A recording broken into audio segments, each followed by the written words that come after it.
Part 4, Chapter 15, Disorder, Seeking Order.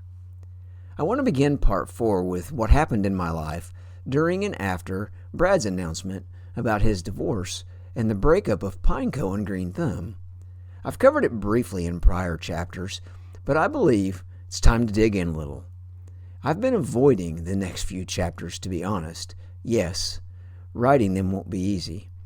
Putting these events on paper has opened up emotions that I thought were gone. I always knew they were still there in a very small way, but I didn't know how strong they still were till I opened them up again. It is embarrassing to me how long I lingered in the place that I found myself at this time in my life. I doubt if you could have convinced me that I would fall as long, as deep, and as hard as I did. I don't use the word ashamed much. Words have power, and certain words need to be used with great discretion. I believe I would say the word hate is in that category. Shame would be another. So, when I say I'm ashamed of how far I fell and how long it took me to recover, I mean it. Regret is a word that holds power as well. We've discussed that. We want to watch saying that we regret things. Some trials may be very difficult, but regret removes the event and the lessons learned. Even if that is the case, I regret how long I was affected by my fall.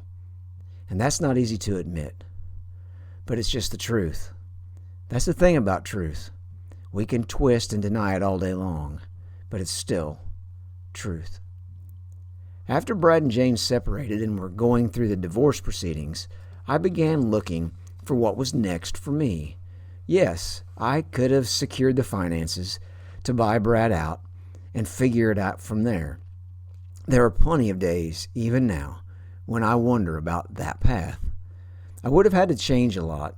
I mean a lot. But I'm sure it would have been possible. Based on the route I chose, that may have been better. On the other hand, the stress, anxiety, and pressure, well, that may have done me in. I cannot deny that was a possibility. The front runner in things for me was to go to a guard position at the local medium security prison, which had just been built 15 miles outside of town. It was an all new world and atmosphere, for sure for me. The pay and benefits were good, so it seemed like a good choice for me. I went through a quick class at our local community college and headed down to Southern Illinois for my state testing. There was some academic testing, but most of it was physical and psychological. There was a word of a new busload of recruits that were going to be going out in January. I wanted to be on that bus. It would be security and much needed stability that I longed for. So after my testing, I found out that I had placed well. Now, a 2 or 3 month wait for the call. So what should I do? With a wife and child to support, I wasn't about to sit around. That doesn't make me a saint. It makes me a responsible husband and father. If there would be a wait of a few months, I needed a short-term job. I had a few friends who worked at our local UPS center, so I looked into it. I knew UPS needed seasonal help for the holiday rush, so it sounded like a good fit to me. I put in my application and waited. Honestly, it was mid-September at that point, and I was finishing up the landscape work for Green Thumb. All the information I had been given said UPS wouldn't want me until October at the earliest. That sounded good. Brad had already moved out to Wyoming in late August, so I was trying to get the customers taken care of and all the work completed. I don't remember the exact time frame, but I would say it was no more than 2 weeks, probably less, when I received a call. It seemed the morning work crew at UPS had lost a man. I happened to know the man running the operation at the time, so he called me.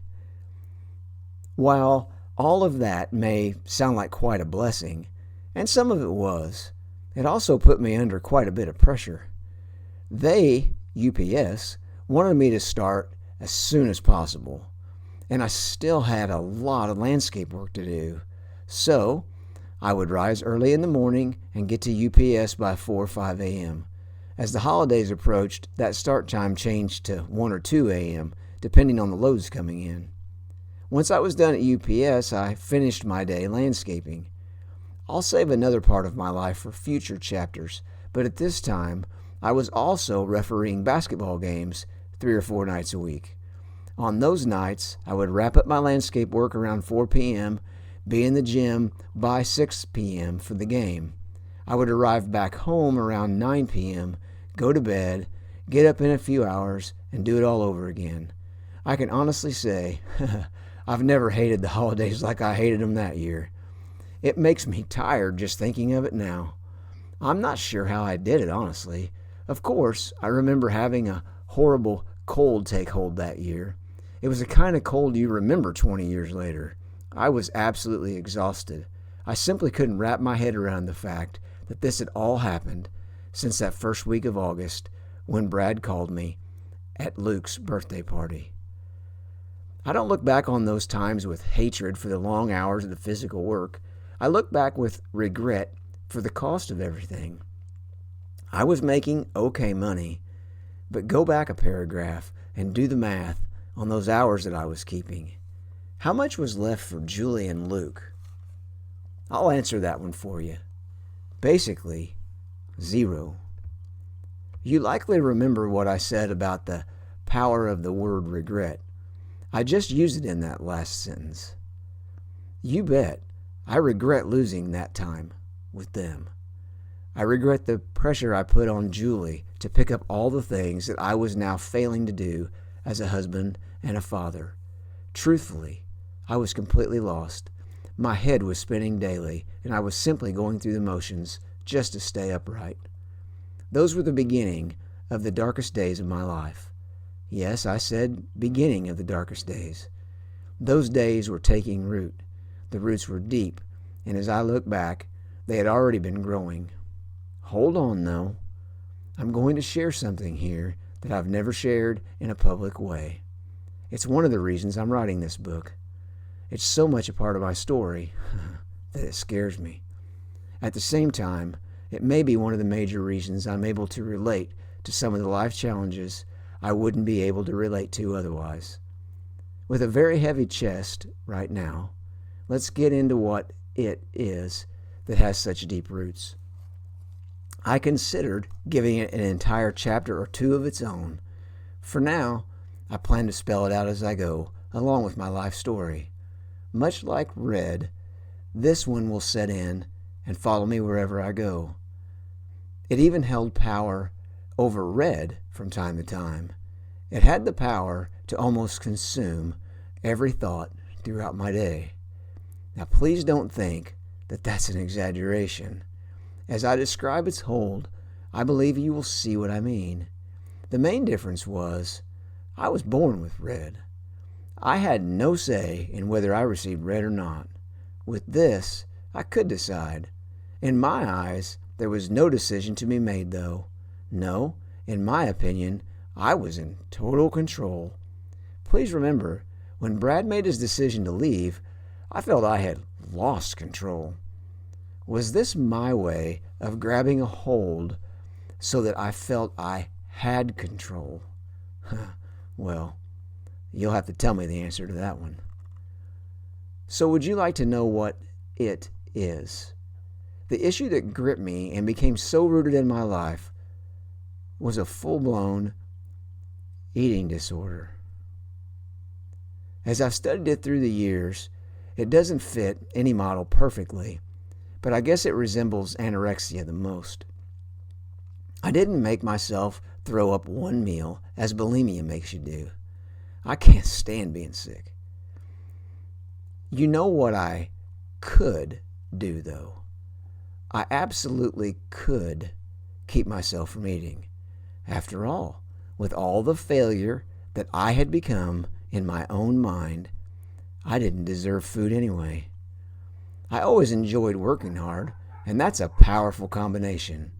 It's great if you need to lose some weight, but it's not so hot if your head isn't straight. I was in big trouble. As difficult as it is for me to type that now, I wouldn't allow myself to even see it back then. It hurts me very much. As I go along, I'll describe parts of that disease. There were aspects of it that may actually scare you, and that's not my goal. My goal is awareness and understanding. As I type this, I've shared a short version of my story with anorexia with one person in an attempt to help teens dealing with those thoughts. In this particular situation, they didn't allow me an opportunity to help, and that makes me sad. I see it. I can spot it as easy as people spotted my birthmark. It's not always the person who others would socially envision when thinking of someone who has an eating disorder. Often it's someone like I was, someone who's very lost and just taking control of things the only way they know how.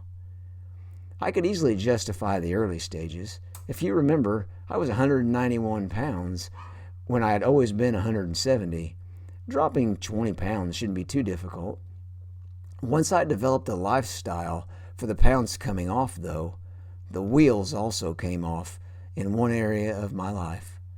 I gripped tighter to my control. As another area gave me stress, my grip got even tighter. By the time Brad told me his news, I was ripe for picking in the land of disorders. When I lost all control of my life, I was done. Add on top of that my lifestyle I described earlier, the stress of long days, no career, zero self-esteem, and the list goes on and on. Total dominance of my exercising and my eating was my go-to for comfort. I couldn't control much of anything in my world, except that. And control it? Oh, I did. I don't remember most of the weight loss in the first few months. I know I monitored it, though. That's a huge part of that game. I do remember when I weighed myself and I was around 155. That was about the weight I was in 8th grade. Here's a catch and a big part of the early mind game in that disorder. I didn't feel bad at all. In fact, the smaller me was running and doing things I hadn't done in years. Goodness, I didn't ever want to do those things before that. The part I wouldn't allow myself to see and I wouldn't admit was that I couldn't stop. Remember that grip I had? Oh my. I'm not sure the word grip is even strong enough. No one, and I mean no one, was going to take this from me. My career can be taken. My way of living can be taken. But my eating and exercise was mine. That still scares me because I just know how strong that feeling was. But here's a funny, but it's not funny, little thing about someone going through what I did. As you know, I was 191, and now I'm 155, maybe 145. I'm eating smaller portions, and they're healthier at mealtime. I'm working out and staying fit. Tell me, how many people in this culture of ours think that's bad? Go on. Think about that. Will anyone tell you that's bad? Exercise? Eating healthy? Losing weight? Oh, I'll tell you it's unhealthy. There are always limits. I see people all the time who do things for their health.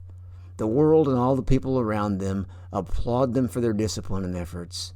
Oh, how we wish like we could be like them. Well, I don't, because I have been them, and it's not good.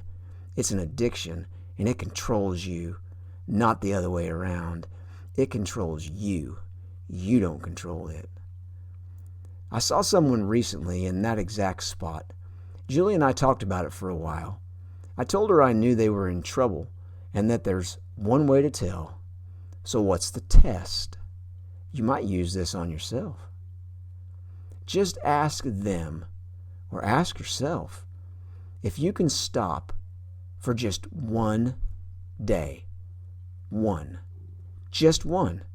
I mean, for any healthy habit to have one day off, That shouldn't be a problem. If someone cannot take one day to be away from a lifestyle, it's an addiction. Addictions are not healthy, no matter what label we put on them. If I told a regular crowd that, people would roll their eyes. I get it. Knowing what you know about me now, do you think I may know a little something about the subject? Trust me, I know too much about it. As I said, there will be plenty more to come. I simply cannot overemphasize the chokehold my eating disorder had on me. It was tremendous, and it still makes me very sad to this day. On the work side of things, I'd adjusted somewhat to the UPS life. Once I wrapped up the landscape season, I settled in a little. When I was hired, I thought I might stay if things actually worked out. After all, it was a darn good job around here. It was more physical than being a prison guard, and we all know how much I wanted the physical work. This was a big lesson in the reality of big business for me. As the Christmas package rush at UPS came and then went, the attitude around there also changed.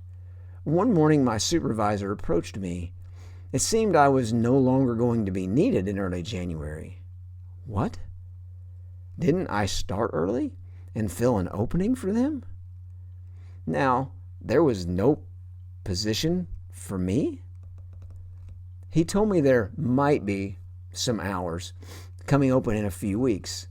I decided right there I didn't appreciate feeling like I was a pawn in some corporation's chess game. Now that may be shallow or stubborn of me, but it was something I was never looking for and a place in my life that I was not ready to be in. I walked away and looked for what was next. I still planned on catching that bus when the state called about my opening for a prison guard position. The truth was, I had no idea how long it would be. As my time at UPS wrapped up, I needed to step into the next phase of this new world I was living in. Back in the earlier days of Pineco, a woman named Gwen worked for us at the garden center. Her husband owned a large local construction company, and I hoped that maybe I could be of use to them. I figured it was worth a phone call anyway. I called their house one evening, just taking that chance. Gwen happened to answer, and after a few minutes of catching up, I told her the reason behind my calling. She immediately turned the phone over to her husband, Chris. By the time we hung up, I knew my next job would be working at Illini Builders. I started that next week and never missed a beat on working. All the guys on the payroll were veterans down there in the construction industry. They did larger commercial construction jobs than I was accustomed to. I was doing different things each day and generally feeling comfortable with the way life was going. I still felt the state would call any day, and I'd be on with the next chapter of my life. Chris was aware of my plans, so I accepted my new position and duties. I've never minded learning new skills, and I was learning plenty at Illini. I don't often see the guys I worked with back then, but occasionally I do, and there are a couple of them that I grew quite close to in that time of my life. They're still great guys, and I'm honored to call them my friends. Now, it's been a while since I've paused for my story to ask you about yours. Do you have any former coworkers that you bonded with in the past that still mean a lot to you today? If so, I'm sure no matter how many months or years have passed, you pick back up right where you left off. The best of relationships are like that, I believe. There's something special and almost sacred about those bonds. I'll also bet you can tell me their names. You see, I heard recently about people who had gone through traumatic events in their past.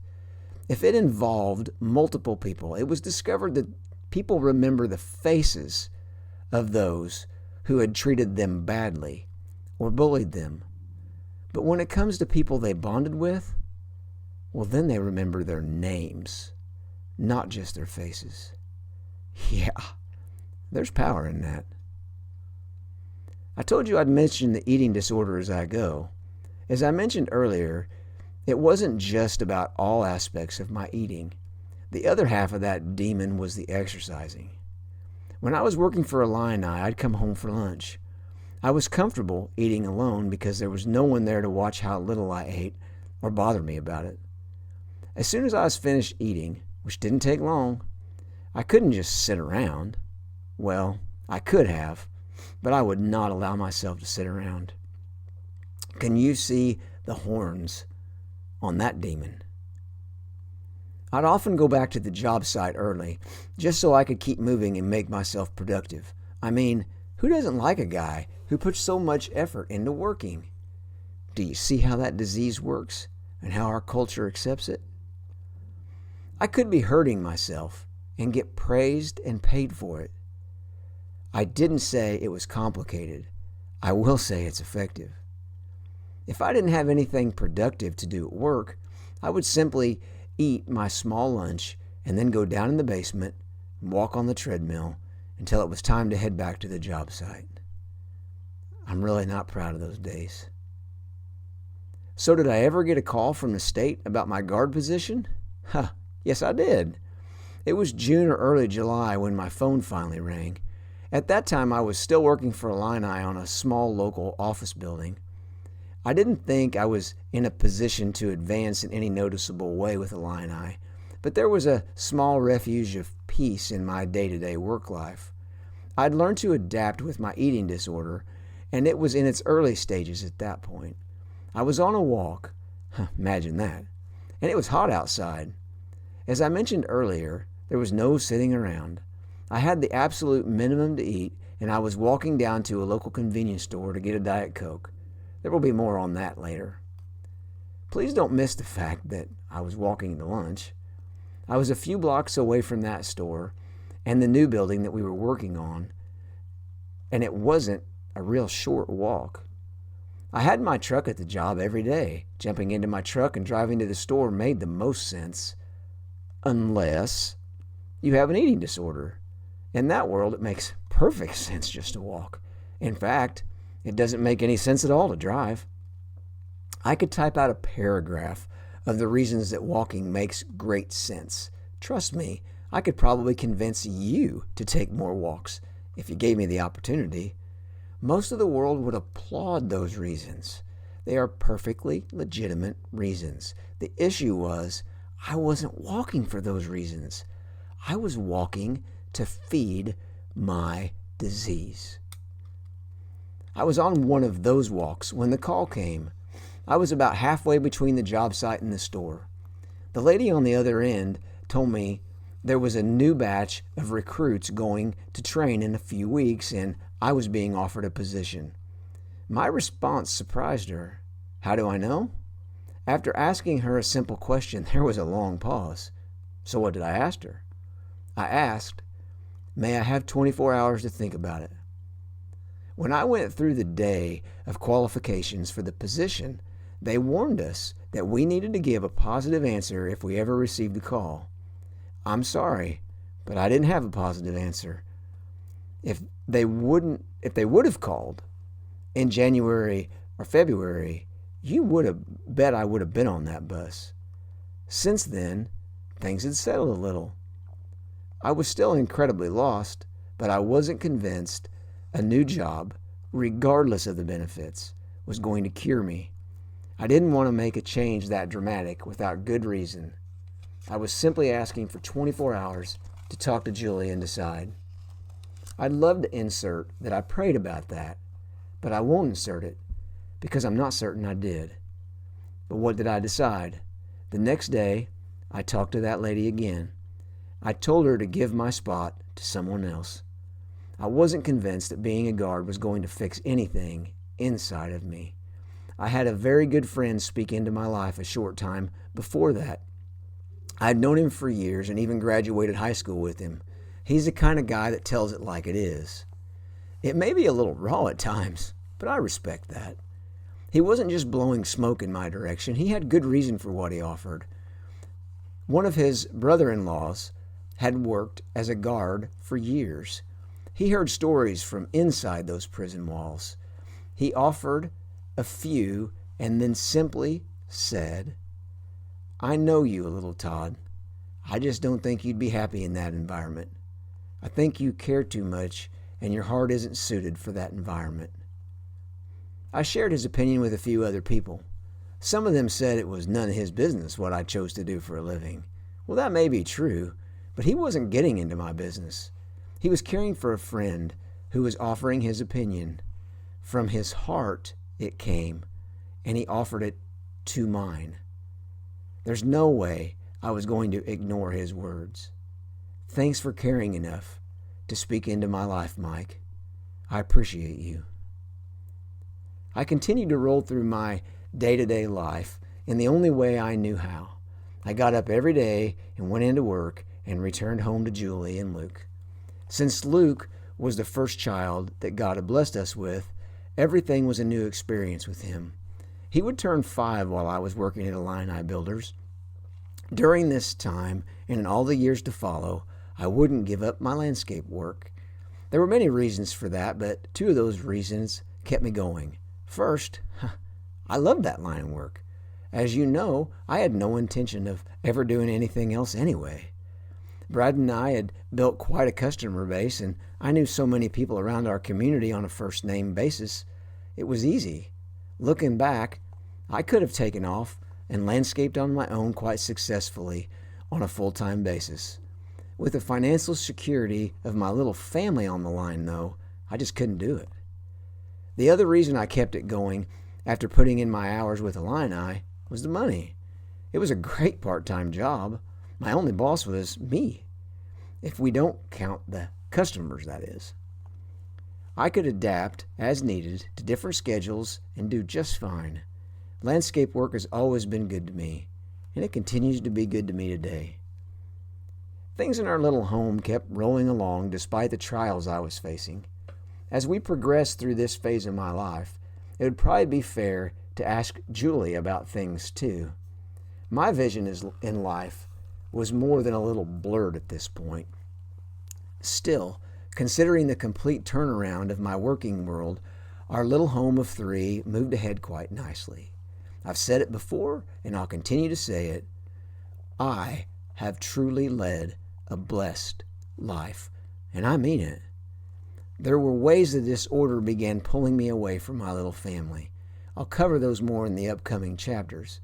At this point, at least, me and my 140-pound frame could put in a very solid day at work. One at a time, we rolled through the days God was giving us. Red was always there, as it was before. There would come a day down the road when I'd battle it again, but for now, it was the least of my worries. Other than looking at it in the mirror each and every time I saw myself, I just went through my days with my head down, getting things done. Honestly, the way I remember my attitude in those days, it's probably a good thing that no one came around to push around on my forehead. It either would have totally crushed me, or my response would have been unkind, possibly physical. Remember how I once used my baseball games to relieve that tension? Well, I no longer had any release like that. Thankfully, there was never an issue. I just did my best to stabilize an otherwise unstable world around me. It was a world I simply did not recognize. I was trying, though, and with no real future at Illini, changes were bound to come. How long would the road be to stability? How long would it take me to get past this disorder? Let's take a look at those questions in the next chapter, shall we? I was knee-deep in my disorder while I was desperately seeking order.